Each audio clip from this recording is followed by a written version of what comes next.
Okay, everybody, the question is our housing market headed from the furnace to the freezer? We're going to go over that. We're going to talk a little bit about what's trending, what to expect. We're going to go over some questions that came in this last week, which was really awesome. And including we'll go over the vacation trifecta again. Anyway, if you have any questions, make sure you post them. Hey, listen, we get back to you in about 30 minutes. There's no strings attached. It's super awesome. And if you need something a little bit more in detail, hey, we do a quick video to explain it a little bit more. And people love it. So if you have questions, reach out. And at the same time, you know, I like to listen to some of the other guys. Smash that subscribe button. Smash it. I love it. Smash it. So maybe Vikas will put a smash button there for you. Anyway, make sure you subscribe. We're almost at 1,000 subscribers, which is awesome, which means we get a few more tools to play with. That means that you guys are liking what you're hearing. And when you like and subscribe and share, that just allows other people to see this also. And really, at the end of the day, this is about you making a really good business decision. And that is all this is about. So subscribe, let us know what you think, and keep asking those questions. In fact, so let's go through this. So last week, funny enough, I had a lot of, I thought I went over it, but I guess I didn't. A lot of people are asking, what is this buyer sentiment index you're talking about? What is that? Is that a you thing? And I'm like, no. Oh my gosh, no. Your government pays millions of dollars to get your opinion, which is super awesome. In fact, the Home Purchase Sentiment Index, the HPSI, Vikas will go ahead and he'll post that up there. Looks like that. He'll go ahead and he'll put that up there, I'm sure. And then there also are the components of the Home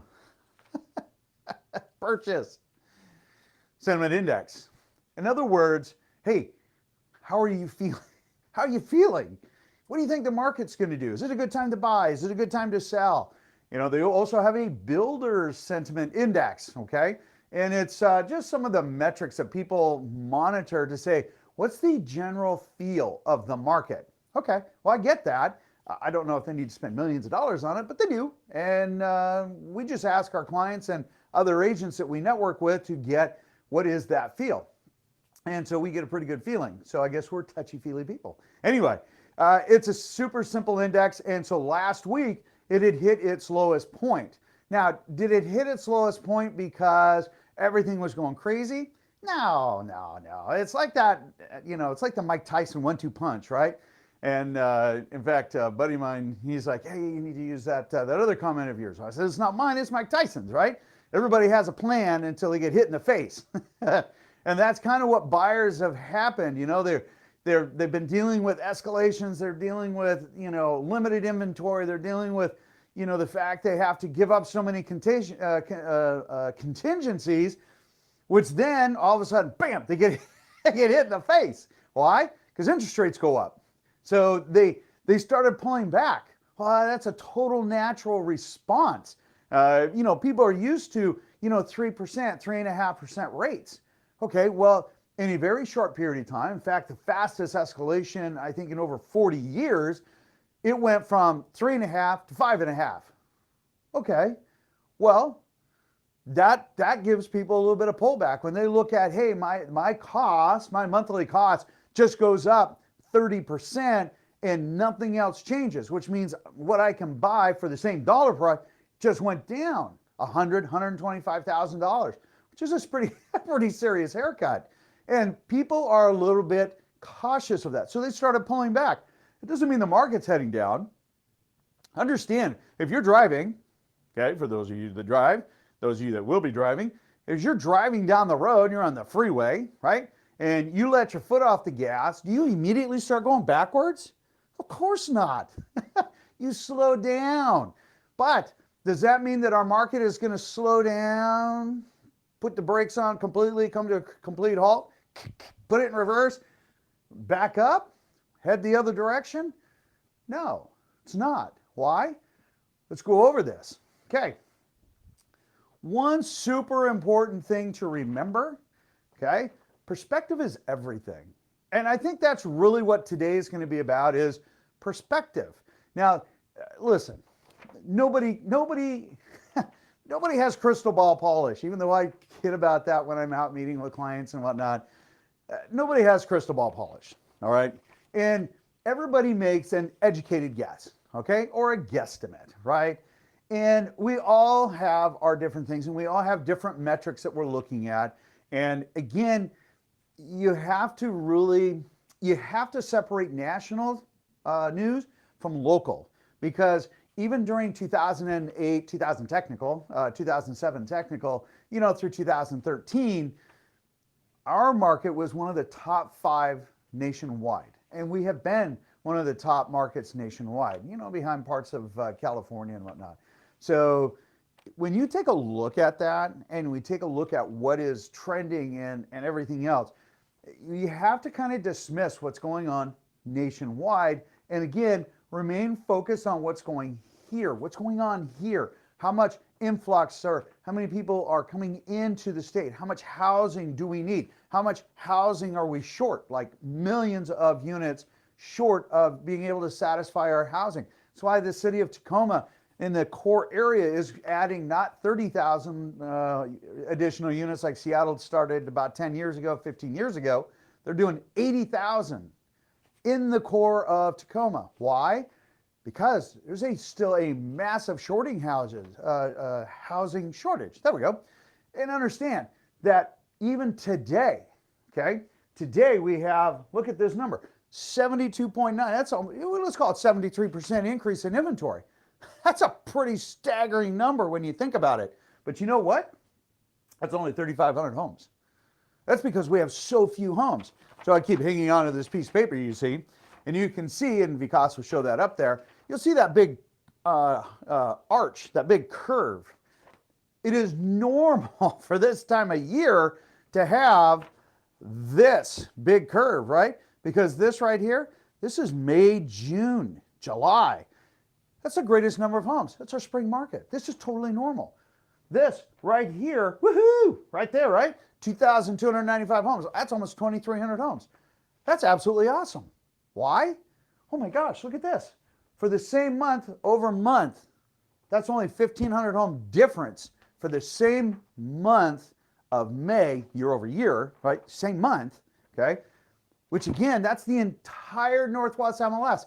That is the entire Northwest MLS. That's half of Washington State. So understand, that is still a really small number, all things considered.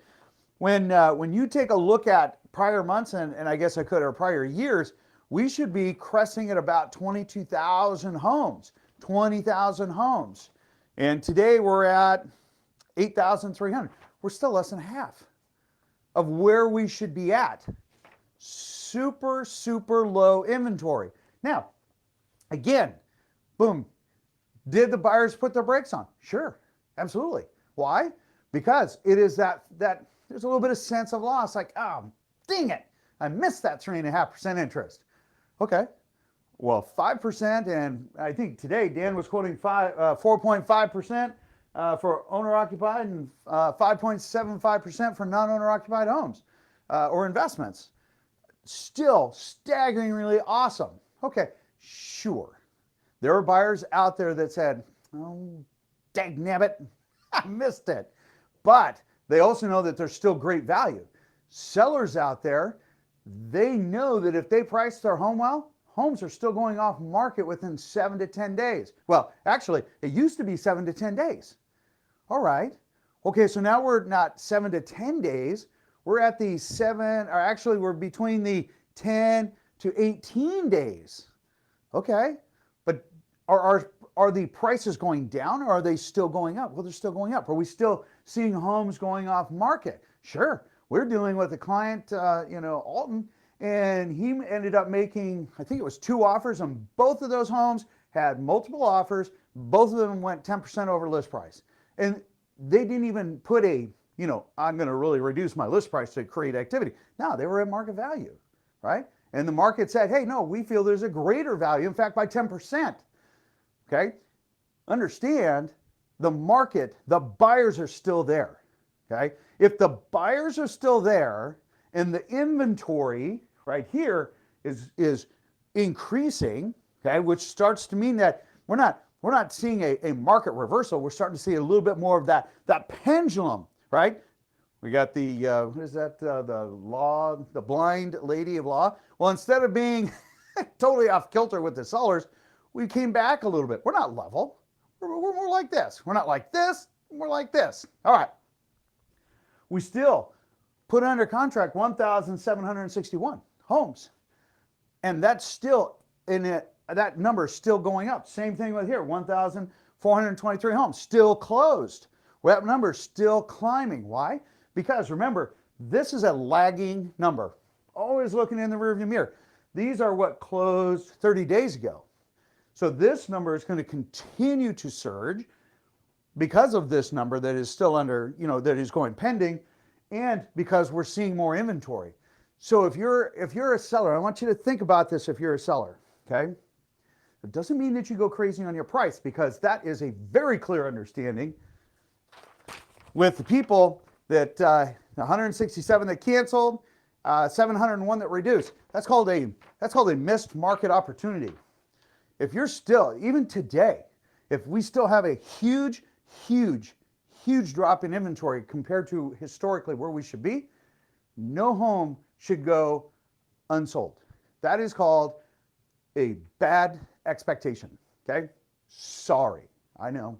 Some people think that I get a little aggressive, but hey, if your intent is to sell your home, sell it at a market point where the buyers say yes to this. It doesn't mean your market's going down. Okay, so we're not going to see a 20% appreciation this year. Okay, but here's the thing. A lot of buyers are like, man, we need more inventory. We need more inventory. Okay, hey, guess what? You got more inventory. But that doesn't mean, and yes, we got more interest rates, but that doesn't mean then you go, oh, dang it, I missed it, and then walk away, because they're not. They're just being a lot more cautious, right? You go to put your hand in the cookie jar and it gets smacked. You're just going to be a little bit trickier, right? You're going to say, look at that squirrel. That's what I do to my wife. She'll say, what? And she'll come back and like, a cookie is gone. She'll say, did you take a cookie? Mm-hmm. Anyway, just kidding. All right. So we take a look at the pended, which is right here. Even though we're only down 2.1%, that's 140 homes, for the month of May, the number of solds are down 3.4% at 180 homes. Again, very small number. That's half of Washington State. We could make this up in a couple of hours because it's half of Washington State. When we come over here and we look at it, these numbers, again, super tight. They're only, I think they're 1,800 homes year over year, which again is a really, really small number, okay? So remember, just because you take your foot off the gas, it does not mean you're going backwards. We're just starting to slow down. Buyers are being a little bit more strategic. Sellers, you need to be a little bit more strategic. Remember, and I know some of you now understand what I'm saying, marketing is not putting your home in the MLS. Marketing is proactively getting eyeballs on your property. Just because you put your store goods, your food into a store doesn't mean that everybody's going to see it. You have to market and get eyeballs on it. And it is hilarious because I got a number of comments about that, including one who's in marketing saying, I like your story, I'm going to use it. Okay, I didn't patent it or copyright it. Well, maybe I did copyright it. But anyway, there you go. You can have at it. No strings attached. All right. With that, so it's really interesting. So Jeff Tucker's was Zillow. And even though I'm not a massive Zillow fan because we have to try and justify why their values are sort of inaccurate, but Jeff is a pretty smart cookie, okay? Kind of like Daryl from Redfin, and I monitor what they say, and sometimes I agree, sometimes I disagree. I happen to agree with Jeff because Jeff said this, and I thought, Jeff, you're spot on, buddy, spot on. And now, mind you, he is also bucking what Fannie and Freddie are saying. Now, yeah, they've got a bigger head shed, right? And they have a, I don't know, a different perspective. But when we take a look at the actual analytics, what people actually are doing, this is what Jeff said. He says, more inventory is both the consequence and the cause of a more balanced housing market. It gives home shoppers more options to choose from, limiting the number of buyers bidding on each home, and the lights of a competitive fire under the sellers and their listing agents. It lights a fire under the buyers and the listing agents to make sure, the sellers and the listing agents, make sure their home shines and will be wary of overpricing. Wow. Jeff, hats off to you, buddy, because that is exactly what we've been talking about forever and ever. Look, right here. Whoop, right here. Right? This is called, on the yellow, canceled, expired, and reduced. That is called people that were overpricing. Okay? And listen, sellers, if you're listening, which I hope you are, understand the buyers have not gone anywhere. They're still here. That pent-up demand is still here. Are they a little bit wary? Sure. Are they still interested in buying? Absolutely. Why? Because they know interest rates are still heading north to 6-7%. Why? Because unless they quit printing money or as much money, and they actually give tax credits to put real money back into the market, they're going to head towards a little bit of a recession.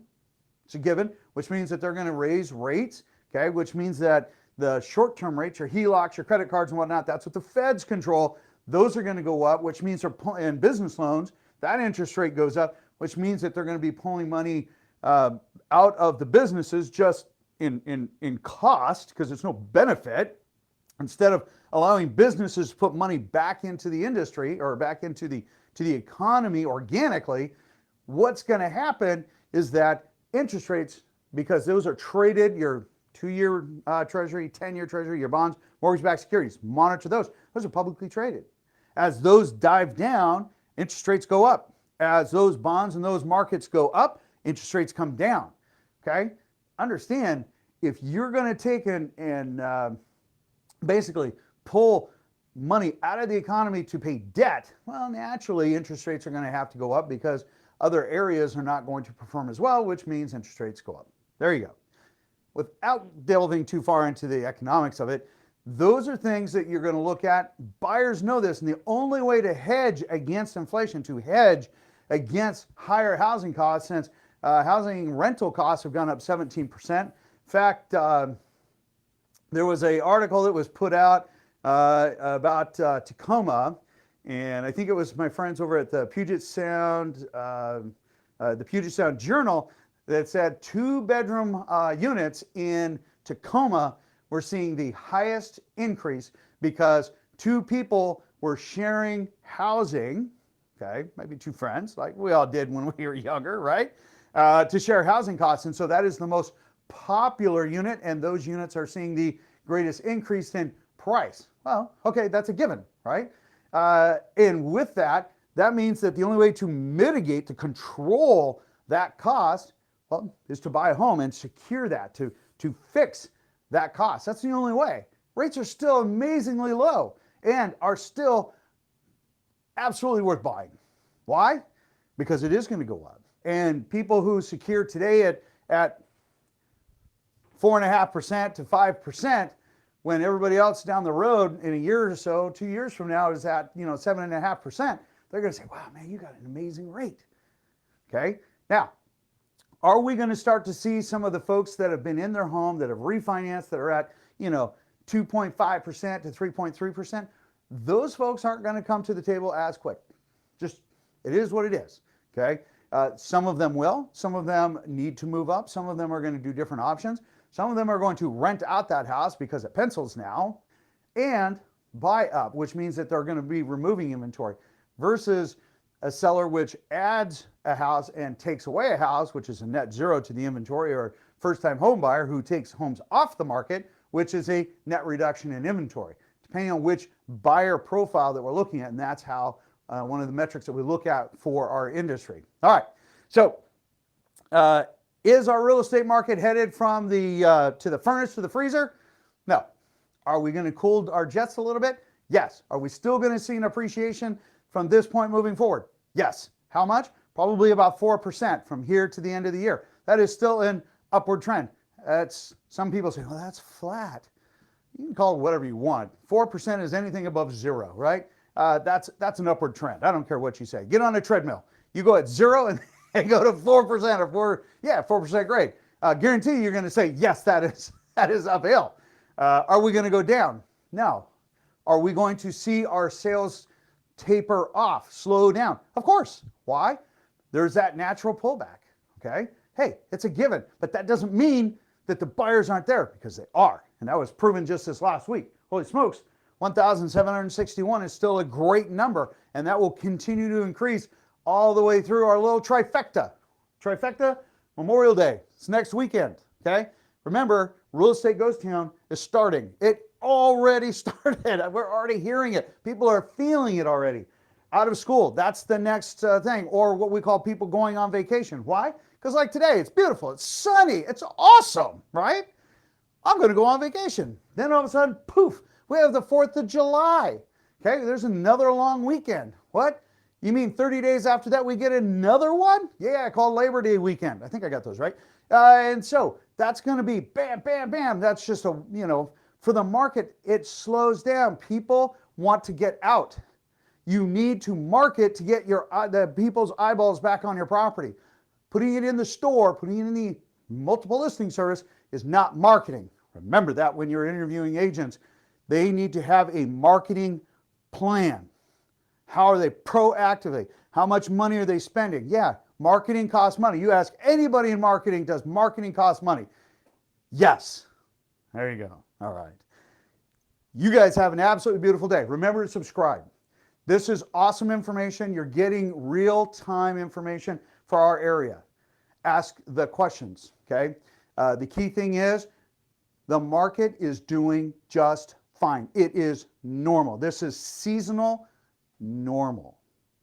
This is not anything crazy. So keep your mindset, keep your mind in the game, just be smart. Buyers are being smart, sellers need to be smart. Hey, everybody wins.